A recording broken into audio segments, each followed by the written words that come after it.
Hey everyone, welcome to another deep dive. Today we're tackling something I know a lot of you are curious about, thinking in English. It's one of those things, right?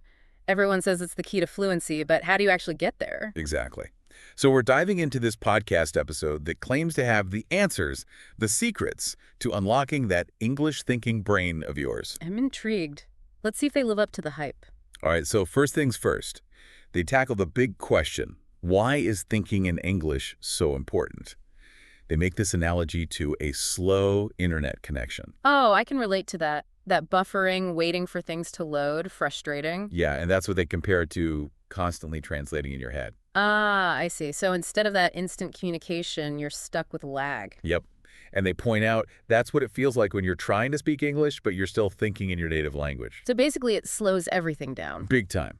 And from a cognitive science perspective, which I know you can speak to, it makes sense, right? Translating is adding all these extra steps. It is. Your brain's working overtime, switching back and forth between languages. It's like running a marathon while carrying a backpack full of dictionaries. Oof, no wonder it feels so exhausting. And they list all these benefits of breaking free from that, like faster responses, smoother conversations. You won't get stuck mid-sentence, grasping for words. Right. And they even say it can naturally improve your pronunciation and grammar. That makes sense. If you're thinking in English, your brain's absorbing the patterns of the language organically. So it's not just about memorizing rules. It's like your brain starts to intuitively understand how English works. Yeah, like you're developing an ear for it, even in your thoughts. All right, so we're convinced. Thinking in English is the way to go. But the real question is, how do we actually make it happen? I'm all ears. Lay it on me. Well, this podcast lays out a 5-step guide, and the first step is surprisingly simple. Are you ready for this? Hit me. Start by naming everyday objects around you in English. Wait, really? Like just that? Yep. Instead of thinking chair in your native language, think chair in English. Super basic, right? I mean, it sounds almost too easy. I know, but they emphasize starting small, like building that foundation. Okay, I can see how that would start shifting your brain into English mode without feeling overwhelming. And I actually tried this when I was learning Spanish. I'd walk around my apartment labeling everything, la mesa, el libro, la ventana. Did help. It did. It felt a little silly at first, but it helped me get used to thinking in Spanish without even realizing I was doing it. So it's like sneaking in practice throughout your day. Exactly. And then step 2 is where things get a little more interesting and maybe a little awkward, depending on who you ask. Oh, I'm sensing a challenge here. They recommend talking to yourself in English, of course. The good old talking to yourself method. I knew it. But don't worry, they're not suggesting you have full-blown conversations with yourself in public. Although sometimes I do catch myself doing that. Haha, me too. But even whispering to yourself, thinking in English, it all counts. It's about getting comfortable with the sound of your own voice speaking English. Exactly. Like giving your inner monologue an English accent. And the podcast even suggests narrating your actions, like, I'm making coffee, I'm walking to the store. So you become your own English-speaking commentator. I like it, a way to get used to the rhythm of the language. And if you're brave, they say you can even record yourself. Might help catch pronunciation errors.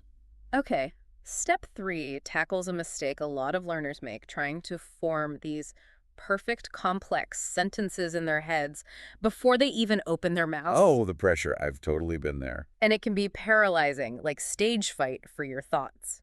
Exactly. So instead, they encourage us to start with short, simple sentences like, I'm tired, it's sunny, I love music.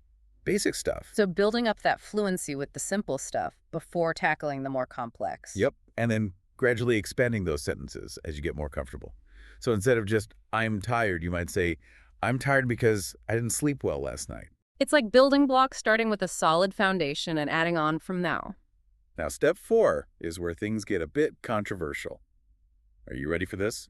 They suggest ditching the bilingual dictionary. Wait, what? No dictionary? How are we supposed to learn new words? I know, I was surprised too. But their reasoning is pretty interesting. Instead of translating words, they recommend defining them in English. Interesting. So instead of looking up the direct translation in your native language, you try to explain it using other English words you already know. Exactly. Like, let's say you come across the word joyful. Instead of reaching for your dictionary, you might think, okay, joyful, it's a feeling of happiness, excitement, maybe like when you get good news. So you're connecting the new word to concepts you already understand in English. Right. And they even call this step mind-blowing in the podcast. I mean, it does kind of shift your perspective on language learning. Totally. It's like building a mental map of the language instead of relying on that translation bridge. Okay, I'm starting to see the logic here. So what about step 5? Step 5 involves a bit of imagination. They recommend practicing conversations in your head, even when you're alone. Ah, the classic imaginary conversation technique. Love it. It might feel silly, but it's about training your brain to think and respond in English spontaneously. Like a mental rehearsal for real-life conversations. Exactly. The podcast gives this example. Imagine someone asks you, "What do you like to do in your free time?" Instead of translating your answer, think it through in English. "I like to read books, go for walks, and watch movies." Simple as that. So you're getting your brain used to forming those responses without relying on translation. Right. And the more you practice, the smoother those responses will become in real-life conversations. Okay, so we've covered the 5 core steps for thinking in English, but it sounds like this podcast has even more to offer. They do. They've got some bonus tips to help you actually put these steps into practice. Want to hear about them? Absolutely. Let's dive in. Awesome. So, bonus tips, huh? I'm always up for some extra credit. Me too. Especially when it comes to something as tricky as thinking in English. Right, because knowing the steps is one thing, but making it a habit, that's the real challenge. Totally. So these bonus tips are all about making it stick, turning those steps into something you do automatically. Okay, I like where this is going. So thinking back to those 5 steps, any ideas on how we can make them part of our daily routine? Well, let's start with that first one, naming things in English. The chair, table, window thing. Yeah, we can do that anywhere, right? Like while getting ready, cooking, even just walking down the street. It's like making your surroundings an English lesson. Exactly, and it doesn't require any extra time. It's just about shifting your thinking. Love it. And then there's that talking to yourself step. Oh, yeah, that one. Might raise a few eyebrows, depending on where you do it. True. But even just whispering or thinking in English counts. It's about getting comfortable with using English out loud, even if it's just to yourself. And I imagine some people might feel a bit self-conscious about that, talking to themselves in another language. Oh, for sure. I mean, it can feel a bit strange at first. But I think it's important to remember you're doing this for you. Yeah.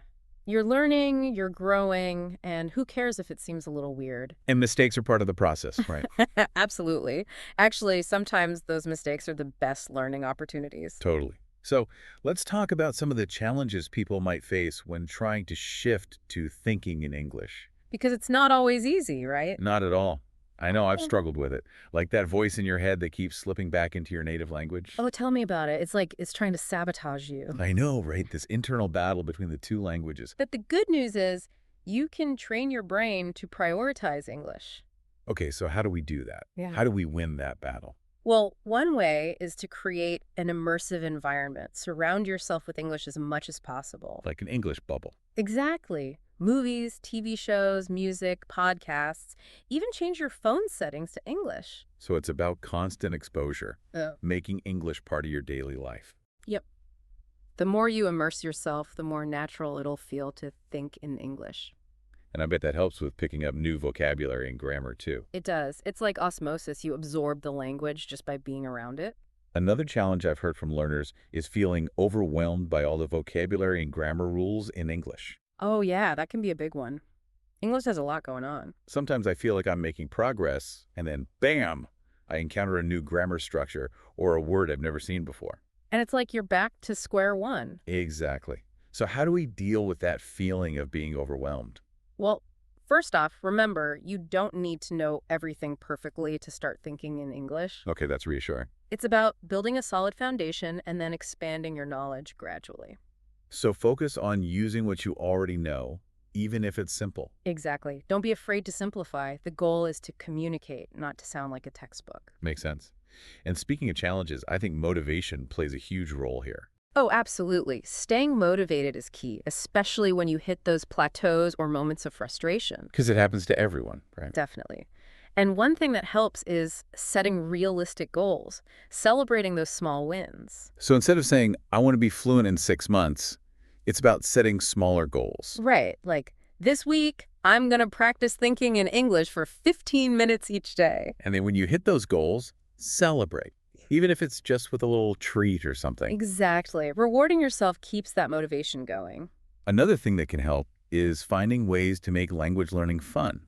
Absolutely. Nobody wants to spend hours staring at a textbook. So how can we make it enjoyable? Well, think about your interests. Do you love music? Listen to English songs?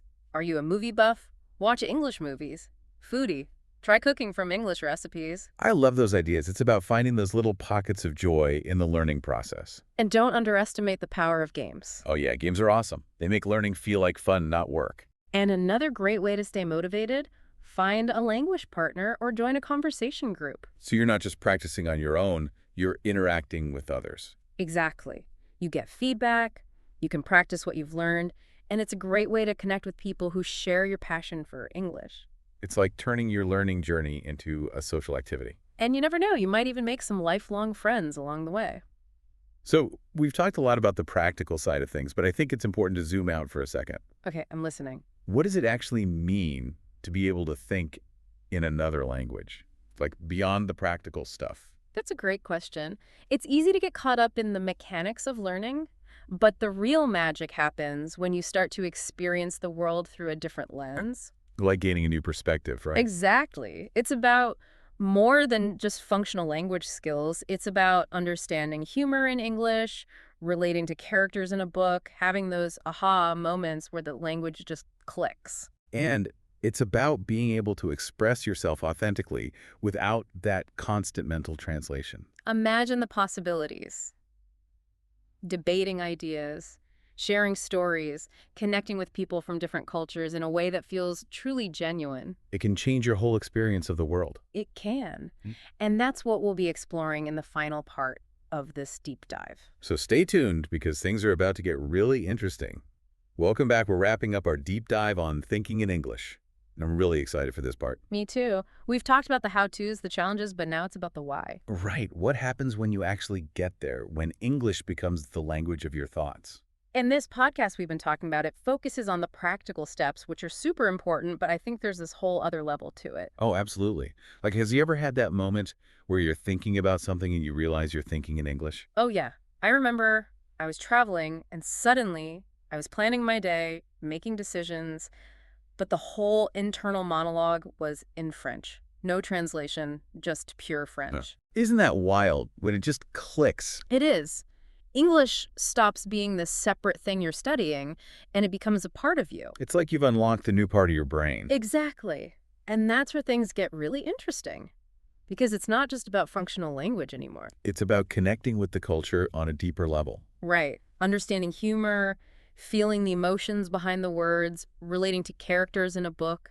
It's a whole new experience. And it's about being able to express yourself authentically without that mental barrier. Exactly. Imagine you're debating an idea, telling a story, and it's all flowing naturally in English. It must be so liberating. It is. And that confidence, it can spill over into other areas of your life too. It makes sense. You've accomplished something challenging. You've pushed yourself outside your comfort zone. So for anyone listening who's maybe feeling stuck or frustrated with their English, remember this. It's a journey. It's about pushing yourself, embracing those awkward moments, and celebrating the progress you make along the way.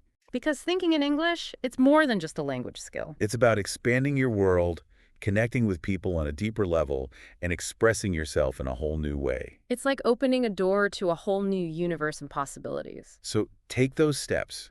Try out those techniques. Be patient with yourself. That aha moment is out there waiting for you. And when it happens, it's truly amazing. That's it for our deep dive on thinking in English. We hope you found it helpful and inspiring. Until next time. Happy learning, everyone!